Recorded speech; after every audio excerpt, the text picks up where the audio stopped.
Yeah, she's getting all ready for her first flight of the day, I think. She's facing into the wind. It's coming out of the north, so she's watching the pond over there. I'm trying to check out her crop here. Looks like she's got a little something in there. So she may not be hungry.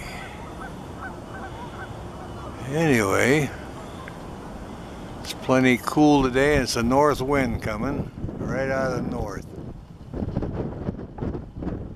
And it really sails between the two warehouses here, so she's have spread her wings and sail off like a kite. I'll tell you, it's blowing pretty good.